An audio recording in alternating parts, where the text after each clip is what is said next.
percent of the respondents of the first group had opted for option A. That means when it comes to the gains, 84% of the people, approximately, I think Dr. Chinchu can help me out, 21 by 26, approximately the same percentage. But the opposite when it comes, only 69% of the people had opted for option B those days. But unfortunately or fortunately here only 2 out of majority of the people could look into that. All right. So given that, what is the outcome of it? The treatment in terms of profit is different. The treatment in terms of losses is different. And that's where all of a sudden eyes were open. Oh, there's something beyond what we have been thinking. So the risk attitude is not the same across gains and losses, because what matters to people is not the level of wealth, but the change in wealth. So people typically evaluate an outcome in terms of gains or losses relative to a reference point, which is usually the current wealth. Yeah, agreed, Professor Soumyashri Mohanty.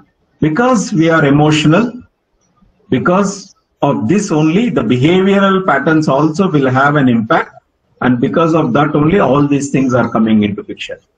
Probably if that is not there, and we will be equal to that of robots, and fortunately we are not. And that is the beauty of it. Excuse me, sir. Yes, sir. So I have a doubt. Actually, a person can be named rational if a person chose option A in the first one and option A in the second one also.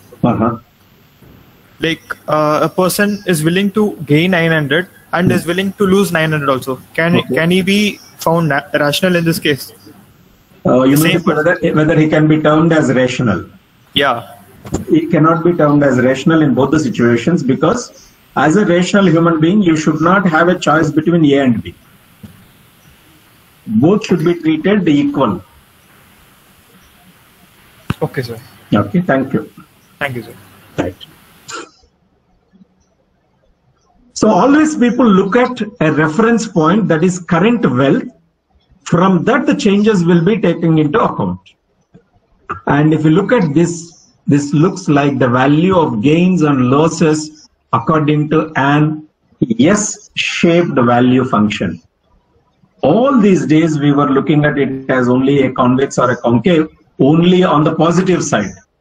For the first time, it is being looked at the S-shaped curve. Yeah, I need some inputs from people as to what do they understand from this.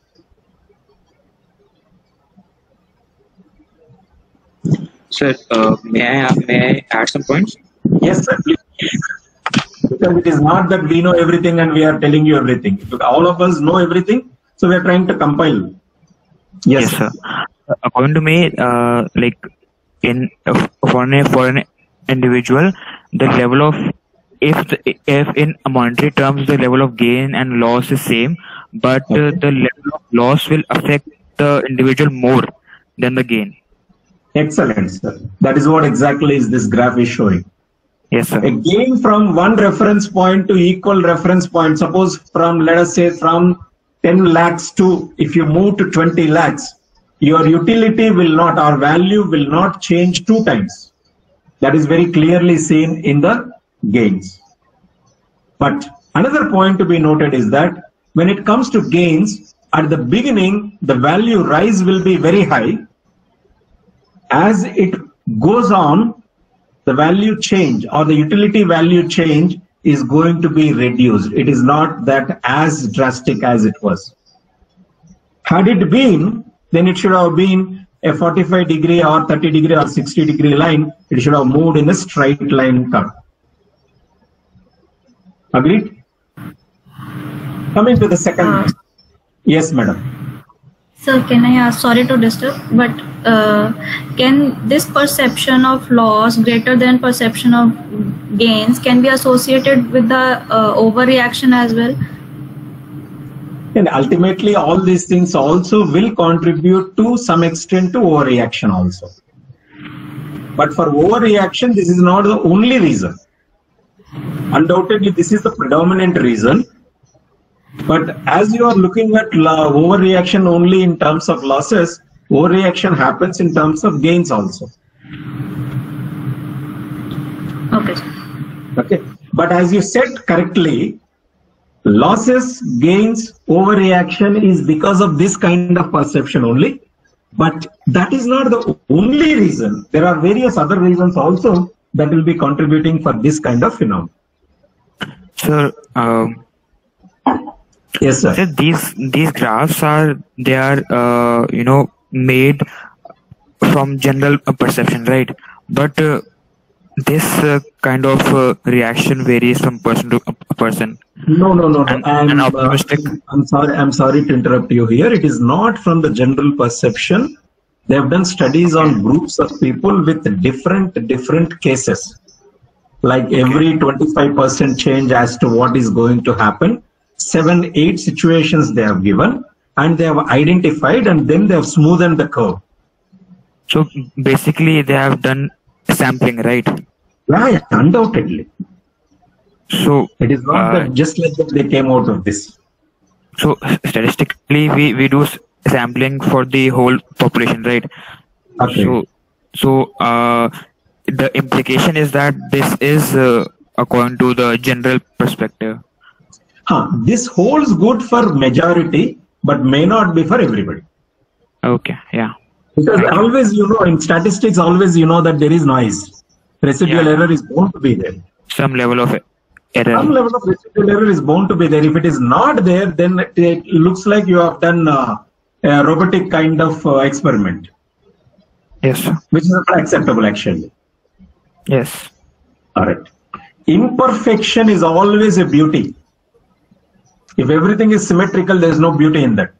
There should be imperfection. And that gives an opportunity for us to go to the next level.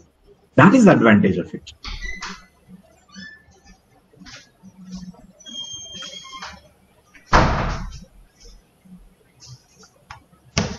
So what is that we could understand here is that the value function is concave for gains. Hope I need not tell what is concavity and convexity and all those things. If you could see the shape. People feel good when they gain, but twice the gain does not make them feel twice as good. It means people tend to be risk aversive over moderate probability gains. They prefer a certain gain to a chance or probability. So there is a law. Sorry to interrupt. Is it exactly twice only? It's not twice. Is it exactly twice only? Then it will not be twice. See, it was mentioned till twice as good and something twice value. In the book also I have seen that somewhere twice written. You have missed out this word. Does not make them feel twice as good. In case of loss graph. Loss also we will come to that, Professor. First we are talking about gains. It is concave.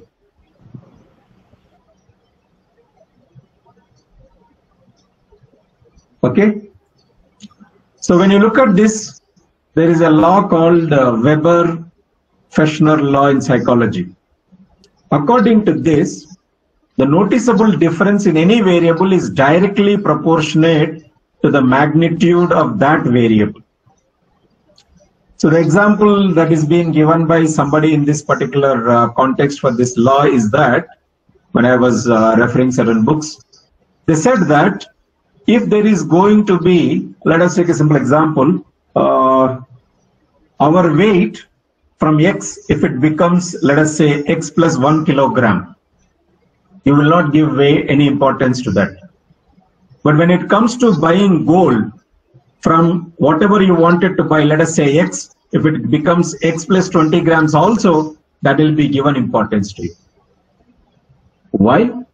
Because that is a noticeable difference, which is proportionate to the magnitude of that variable. Only then you will give importance to that, otherwise you will not give importance to that. So that tries to explain to some extent why this concavity is coming into existence. May not be exact explanation of what is that. But when you look at it, the value function is convex for losses, which means that if people are experiencing a pain when they lose, twice the loss does not mean twice the pain. It may be something more than that or something less than that, but it will be more in the initial stages and it will be less when it comes to higher stages. Look at this particular diagram, you will be able to understand and appreciate it. So initial stages, every change is becoming very, very relevant and important to you. But once it crosses a particular limit, then it doesn't make any difference to you. It's something like, you have already gone to, the water level has already reached beyond your height. Then after that, if it is 10 feet or 20 feet or 40 feet, doesn't make any difference. But up to that, up to your height, it's a matter of concern. Beyond that, it is not a matter of concern because it doesn't make any difference.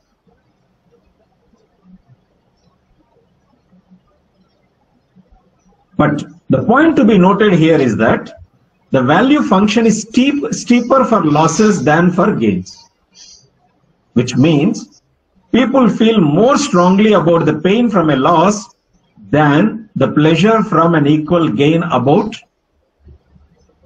2.5 times as strongly as it is in case. From where did they get this 2.5 times? It's all because of their studies, whatever they have done. Now, the next question that should come to our mind is that, is it possible to look into in the same manner in Indian context? May not be. So some changes will be there. And that is what is an opportunity for us. So therefore, the crux of loss aversion would be something like better safe than sorry reflex that has been deeply ingrained in human beings over thousands of generations. So safety, safety, safety. And probably you would have heard this adage saying that in the entire world, except human beings, nobody would be more greedy than any other animal. Or rather, if you say human beings are more greedy than any animal for that matter. Why? Because the fear of unknown or the fear of loss. So the next one is, the next tenet what we need to understand is changes in risk attitude. So how it changes? Depending on the nature of the prospect, people sometimes display risk aversion and sometimes display risk seeking. In the two examples, whatever they have done, they could understand gains, they will show risk aversion. When it comes to pains or losses, they will show risk seeking. I think it is. The expected utility theory does not allow for changes in risk attitude like this. That is where the prospect theory is coming into handy in giving answers to that questions. The next tenet was decision weights. So when you are talking about utility theory, people weight outcomes by their objective probabilities. The most predominant difference in assigning weights according to utility theory and prospect theory is this. Whereas in prospect theory, people weight outcomes by transformed probability or decision weights. And this is the actual graph of their study, what they have done. So look at this. According to utility theory, the weight should have been something like this in the form of a straight line. But the initial stages, the weights are more than what it is supposed to be. After reaching a particular level, the weights have come down as to what it is supposed to be according to utility theory. What has contributed? Because the change in risk aversion and risk-seeking behavior. Hope I'm making sense to you, all of you.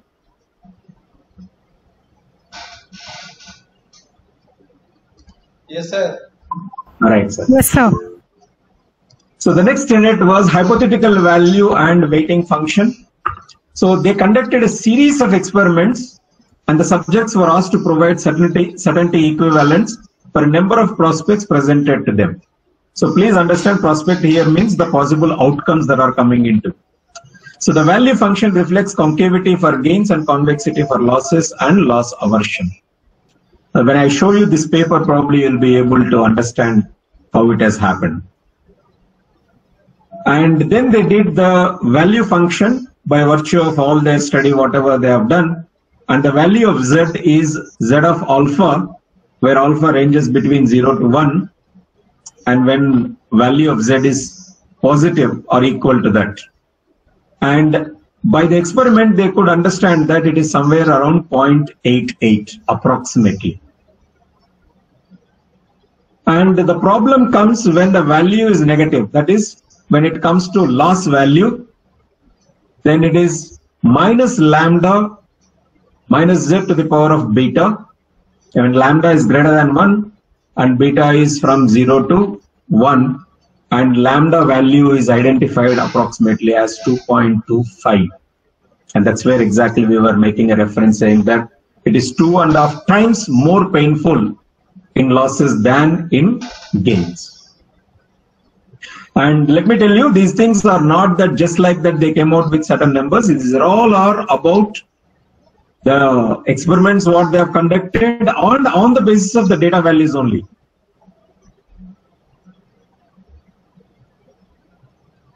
The next question is, what is the application of this prospect theory?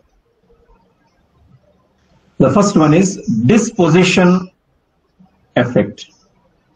As the name itself is indicating, you already hold a position. Now you will move away from that particular position. Why you move? What are the reasons? Why it is not correct or wrong? So the investors have the tendency to sell stocks that have gone up in value and to retain the stocks that have fallen in value after they bought them. It's a common phenomenon, and in investment psychology we call it as a shepherd behavior.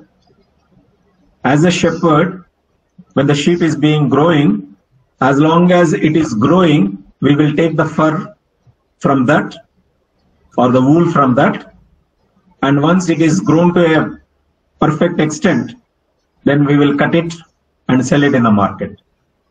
The same kind of behavior when we are talking about is being seen in majority of the cases. But answers were not there. Now this prospect theory gives answers to that. Now can anybody make a guess as to why is this behavior?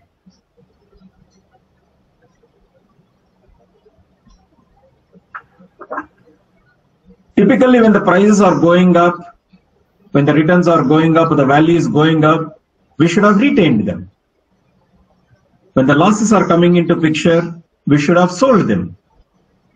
Sir, maybe because we are skeptical and we want to book the profit, and for the stocks which have that have fallen in value, we think that someday if we sell, then we will definitely book we will have a loss, and in someday in the future the stock can rise up and then we can gain. So the expectation that now it may be loss making, but there is every possibility that it will come up within no time. That's what exactly you wanted to do. Yes, sir. Sir, fear of loss also. Somewhere Fear of loss. Fear of loss. Can you please explain what do you mean by that? You're pretty Sir, close to that. Sir, actually this herding which you have taught yesterday, sir has taught, means people do have a tendency, means if I fail in life, no? Some sort of that. So better means people also will be saying that okay, he has lost all these things. just to avoid that one, they will be keeping it. All right. Analysis of market, sir. Analysis of market in what sense, madam? Like, sir, seeing the future of the company or the shares that we are investing on, that the graph that, like you mentioned earlier. Only on the what do you call, for discussion point, I'll tell you. Anticipation of regret. One second, madam. We can always buy, no? Though you sell the loss making for the time being, we can always buy in the market. Yes, sir, but if it is like COVID scenario or something, so the investor might be. Sir, it could be that since the stock has gone up, we are sure that we are making a profit right now. So that's why it's better to sell the stocks. At least we are certain that profit will be there. Excellent. Okay. Sir, also I want to add something. Ignoring the external bad factors, we can like some companies, they have good and strong fundamentals. Okay. So that would also be a factor that we retains the stocks which have fallen in value. Whatever we are talking about the investment. But sir, I have an idea too. This COVID period has become a good chance for many investors to get back from their losses, because many shares which has been decreased their value. Not this COVID period. Before COVID period, there are many shares which were profited, but they were in a low point. Now it is a peak, like it is golden chance for investors to balance their losses. What is the guarantee that it will not fall further? But like for example, if we take hedge share, that was touched near 4,000 last year, 2018. Only on the lighter, only for a counter argument for you, somebody was telling that in December there will be much more fatal virus than COVID. There is a study, right? News. Yes, sir. That's it. Yeah. If that happens. If that happens, that I do believe that, sir. But thing is, due to COVID, it fell down to 300. So people, what they did is they bought that shares, and now their average share value has decreased to 2,000. Okay. Once upon a time, it was like 4,000. We should wait to sell that share till it gets 4,000. I'll agree with what you are telling. You're absolutely right. When the loss-making share is there, people will try to buy more, and so that the average price comes down. If any increase is there, then there will be a profit side. Yes, sir. I mean, they're seeing the chances to decrease their loss. All right. Even so that is where your prospect theory gives answers to some of these questions, which utility theory does not give. Yes, sir. So the reason behind this phenomena is, if an investor sells a losing stock, then the loss is expected to give him a pain because it will be registered. If a loss-making stock, till the time he is not selling it, the loss is not registered. It is only in the books. So he will not be worried about it.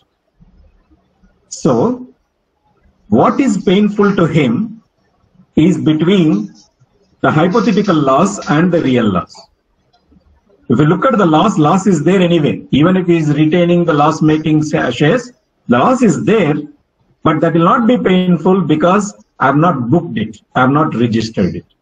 That's the reason why majority of the people will not take a decision in that direction. So the next implication of prospect theory is a reflection effect. So when you are talking about reflection effect, it means gambling. Its outcomes are opposite in sign. Though the outcomes are of the same size, the rational preferences of the investors may vary according to prospect theory, which we have already seen that it is a shape. For gains it is different, and for losses it is different. So the next one is pseudo-certainty effect. This is the tendency of individuals to make risk-aversive choices in a situation where the expected outcome is positive, and there is a tendency among the individuals to go for risky choices in order to avoid negative outcomes. I'll be a little faster, please kindly bear with me. The certainty effect describes the tendency of individual to select an alternative that completely abolishes the risk and not reduces the risk.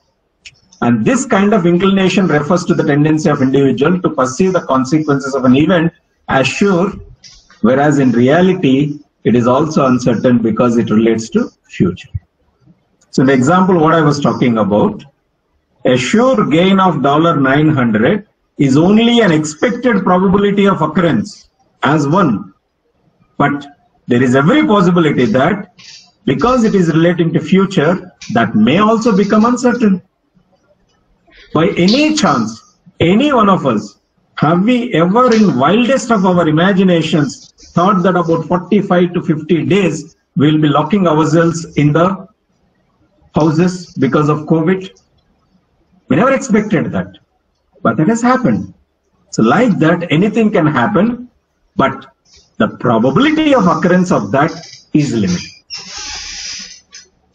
So this is also visible in portfolio management. Investors would like to limit their exposure to risk when the portfolio returns are going to be positive. And alternatively, they engage in risk-seeking behavior if they apprehend losses. This kind of behavior is actually opposite to the behavior of rational investors as believed earlier. And the next application of this prospect theory to people is that subjectivity of economic agents and why different economic agents frame outcomes of an event in a subjective way. To some extent, this prospect theory tries to give you some kind of an explanation. Sir, just one question, sir. Yes, sir. Sir, actually, for this share market, it's okay. But while we look into this lottery systems, where people are taking around 300 rupees there, means only one chap will be getting this lottery, running lottery also, like in Kerala. One chap will be getting some 10 lakh rupee. Yeah. Out of crores of people, okay. So still people are ready to give away that 300 rupees ticket. They know that 1 out of 1 crore people, the probability is 1 by 1 crore. Yes. So still they are ready to give away this 300 rupees. Probability of occurrence is 0.601, but still it motivates the people to take that particular kind of a decision. Still they are ready to give away that 300 bucks. Correct. Because the reason is that the pain is small, but the gain is big. Yeah, but the probability is very rare, no, sir. Still, the tendency means Kerala government is running a very good income by virtue of this lottery system. For that matter, before banning this lottery system, majority of the governments were getting the main revenue. One is through the excise of liquor. The second one was lottery. Correct, sir. Correct, sir. Luckily, some prudence prevailed on our politicians. Once in a while, it happens. Because of that, they banned lotteries in so many countries. I mean, so many states. And okay, sir. Actually. Kerala is still running with it. Running, and 1 or 2 other states are also running. Yes, sir. Sikkim and all. Recently, I don't know whether you have heard of a name called Matka. System. The kingpin was staying in Mumbai, and he used to decide the lot, a particular number for that particular day, and accordingly people used to get money. And the people at the villages, they were very happy to invest in that. And the network is not known to anybody, but it operates everywhere. And recently, I read about a month back or so, or maybe 2 months back. I just read this news. Okay. Okay, sir. 5 to 10 minutes time. Sorry. Okay, sir. Okay, I'll contact you directly, sir. So equity premium puzzle. So again, equity premium puzzle is, if you look at the equities, will have a premium over government bonds, because government bonds are absolutely risk-free. Now the question comes here is that how do you say that can't government become bankrupt? Has it not happened? Yes, it has happened. But as an optimist, we will presume that it will happen at a remote possibility of occurrence, therefore we'll be very happy for that. Now the next one is status quo bias.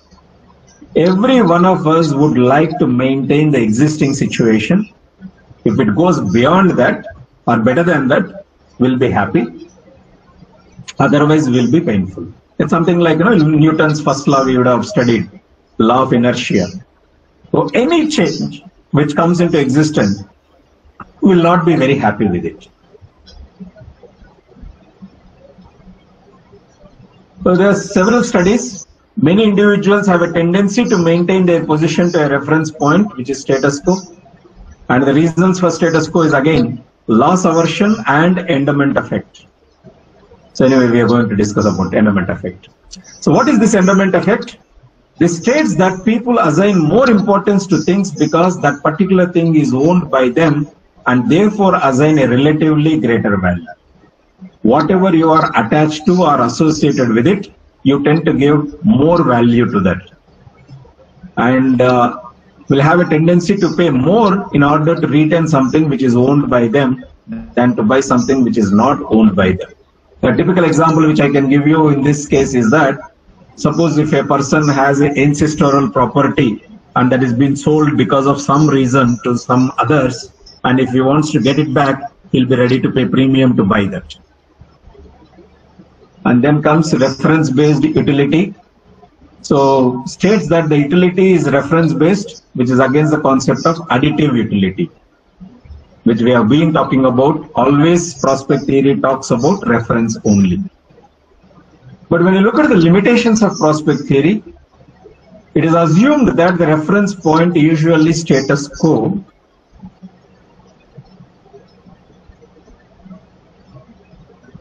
which has a value of 0, but in majority of the cases it is not. That's the first problem.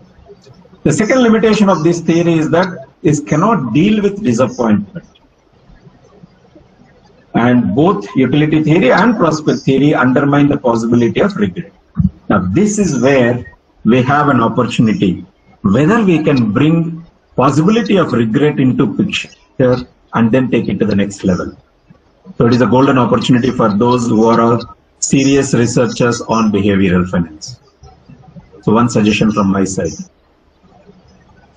So when you look at the relevance of prospect theory in finance, some people do not prefer depositing the money in bank and some people do not want to work overtime. You know the reason why? They feel that by having that extra income, we need to pay tax, extra tax. But the point, they are failing to understand that their net income is going to be on the higher side, but still they don't want to do it.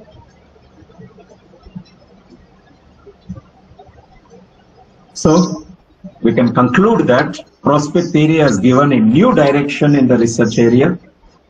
It's only after this theory the importance of behavior has been recognized as a predominant factor in financial and economic research.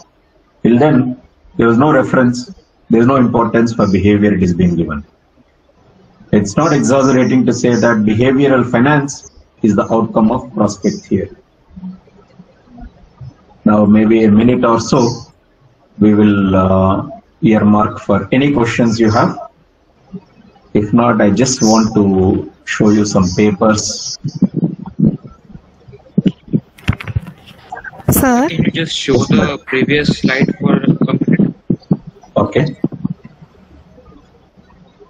This one? Yes, thank you. Okay. Yes, madam. Somebody was asking me something. Yes, sir. Yeah, sir. The purchase of gold, we, even if it is costly or the gain, like we face loss, or maybe we keep it as a future asset. So how is this theories or related to that? Like we purchase gold and keep it as asset, invest on it. No. When you purchase gold, there are two ways of looking at it. One, looking at it as its ornamental value. to looking at it as an investment value. But majority of the Indians, we will buy it as an ornamental value than looking at it from the investment point of view. So this is the first paper what they have presented in 1979. So anyway, I'll be sharing it with you. So whatever which we have discussed right now, all these are the outcome of what the paper, what they have come out of that. Remember, 50% chance to win 1,000, 50% chance to win nothing, 450 for sure. So these options and all those things, whatever we have discussed, though we have changed the values, but ultimately all these things are there. So that's where they try to come to a conclusion about a certainty effect. And then they ask the series of questions like this. Look at that. They have not stopped it. They have gone into different kinds of situations and presented them to the people at different timelines. And then they did some experiment on isolation effect as to how people are choosing between the alternatives and why they are disregarding certain components while making a decision. And that becomes more complicated when you are talking about more than one time period which is involved in that, because everything will become uncertain and not known, risky there. So this paper, as I said, I'll be sharing it with you. So this is one paper which is being done by them in 1979. You can understand the kind of effort they have put. So many things. This is about the first paper, and then the next important paper is this.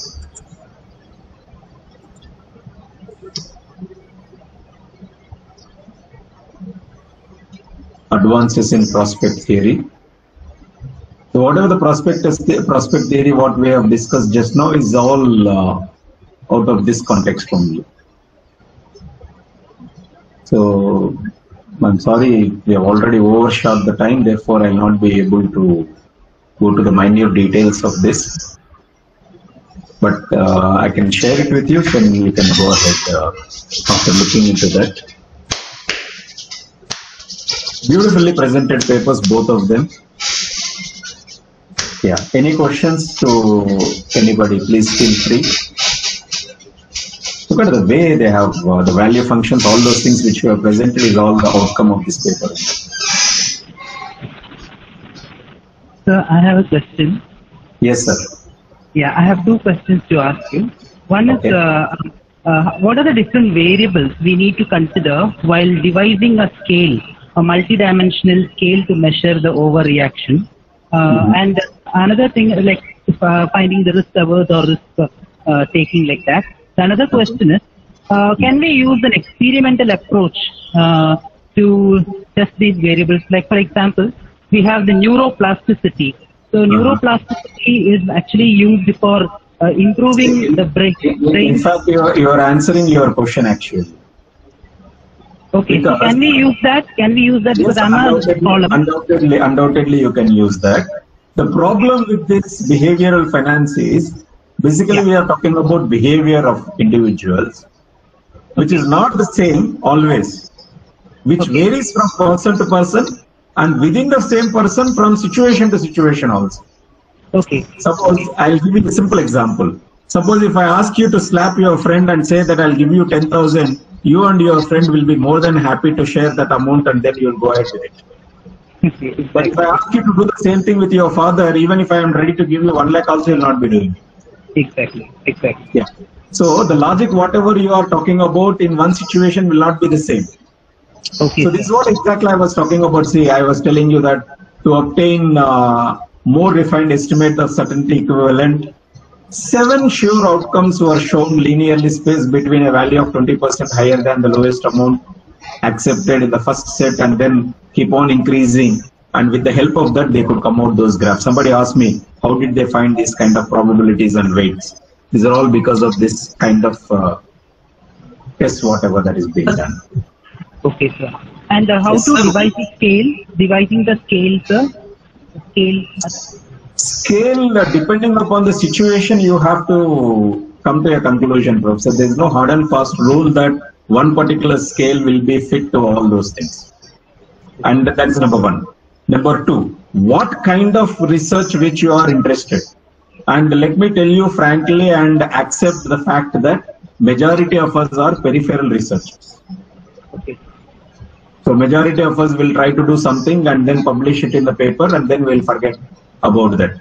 Because for us there is a compulsion from the institute side or from different corners that we have to do it. So this is the one which I was showing you in that PPT. Yes, sir. Yes, sir. Exactly. Correct. Thank you, sir. Sir, let me ask you here only. Sir, excuse me, sir, let me ask me here only. Could you bit explain me about transform probabilities? Actually, the value that is happened, is it a mathematical or is it a empirical value that we get in the transform probability? I couldn't get you, Professor. Can you please repeat your question, if you don't mind? Could you bit explain about the transform probabilities? Actually, the value that I obtained in transform probability, is it an empirical one or is it a mathematical one? It's a mathematical one, but that was applicable to that sample at that particular point in time, what they had done. And it transform probability. What is that transform probability? Actually, yes. But that transform probability, whatever they have shown, not necessary that it will be applicable to all kinds of situations.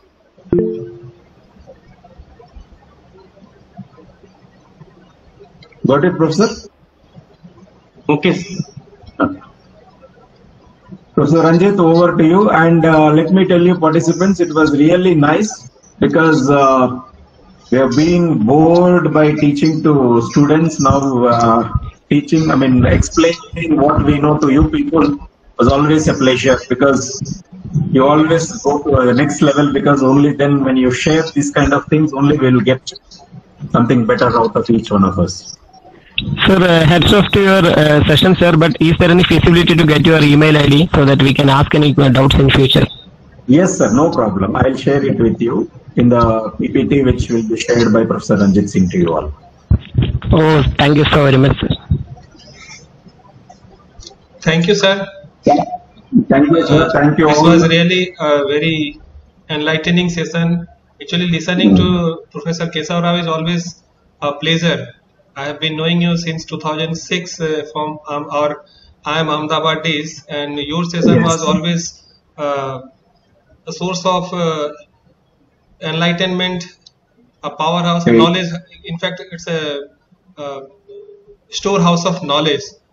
I always wonder, like, how. My pleasure, Professor. I should thank you for giving me an opportunity. Sir, so it is always nice, and it's a pleasure to hear from you.